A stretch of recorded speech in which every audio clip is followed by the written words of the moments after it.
First of all, is usually when the word disarmament at the United Nations in olden times was always meant to refer to nuclear disarmament. But it was the former UN Secretary General Boutros Ghali who actually coined the word micro-disarmament to look into the aspects of how small arms and light weapons are creating havoc in the world.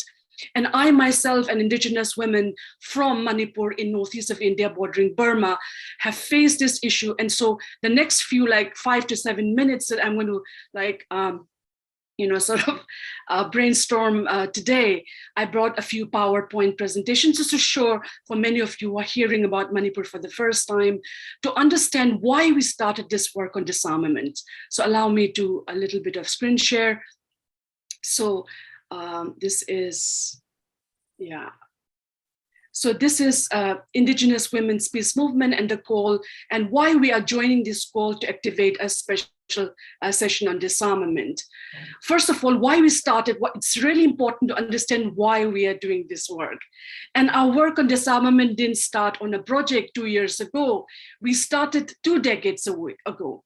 The story of what happens in a particular part of a world, which is called the Indo-Burma border, northeast of India, home to 100 million people belonging to 300 indigenous groups, where there are 100 armed groups operating and over 500,000 troops of the armed forces.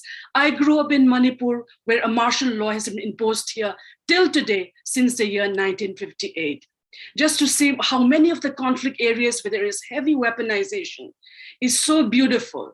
These are the people, the Lepcha people at the border of northeast of India and in China, Tibet. These are the Tagan people from our region bordering China. And to remind us of the continuous displacement of Burma because of the pro-democracy crackdown since last year and for many, many years. And so we continue to work.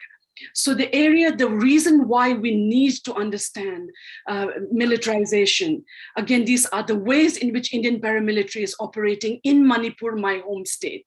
There are 350 military stations here. This is how I grew up. Our life stops at 4 p.m. because in the night when I was growing up, nothing moved except military insurgents. And also at the same time, what happens is this rampant, the reason I'm bringing these images is to drive home the point of how the permanent 5 members of the UN Security Council produces 88% of the world's weapons. And these weapons are reaching Manipur. United States may have never heard of Manipur, but their weapons are being held by many of our armed groups. These are images from all my research. Weapons from 13 countries have flooded the region. So this is how, for many of you at SOAS who are listening to this and students, our work on disarmament for me started with the research in my university. And these are some of the aspects of the research. The impact of weapons on our lives is really real.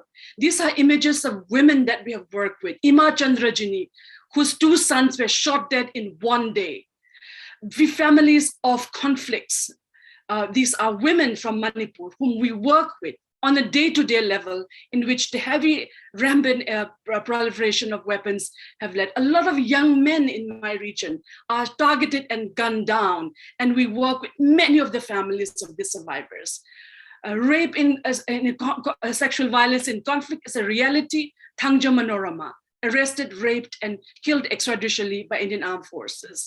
If you come to Manipur, one of the, when things are better, you will see so many conflict tombs in our region. And hence, the work on disarmament, because we realize that India, my country, who gave non-violence to the world, is now one of the largest suppliers of weapons. We are the second suppliers of United States weapons after Saudi Arabia. So Gandhi must be turning in his grave today. We are no longer the land of non-violence. We are a country which now worship the killer of Gandhi. This is the reality of the world's largest democracy, which we try to change. Now, I have mapped out weapons which are flooded in my region. And again, as I mentioned, my association with the United Nations started with my master's thesis It is this work which Safer World in UK recognized, and it was them who actually brought me to start work on United Nations Program of Action.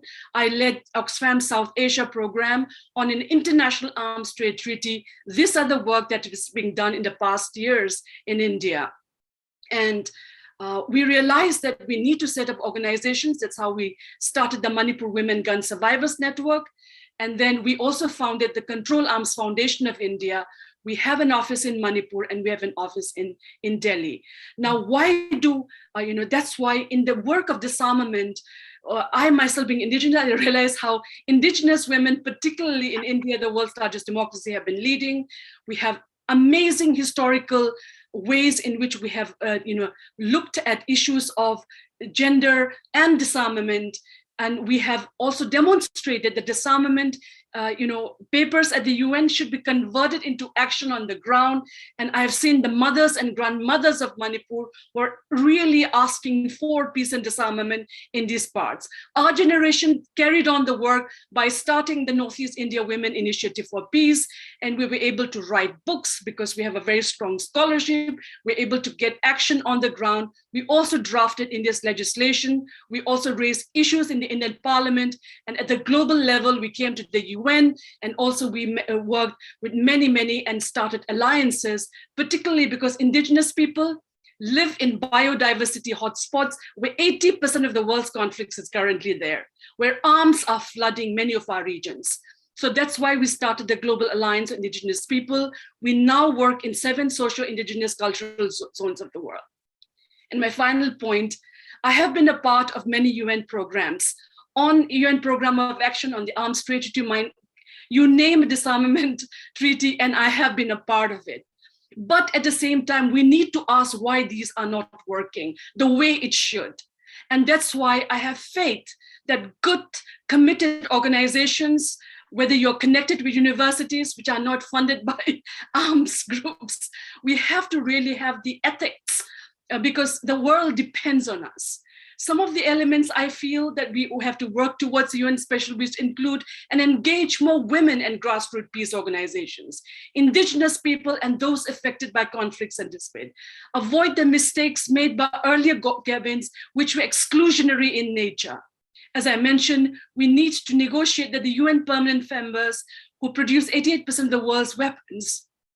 We are now evolving the work, decolonizing the UN, because UN, as we all know, started after World War II.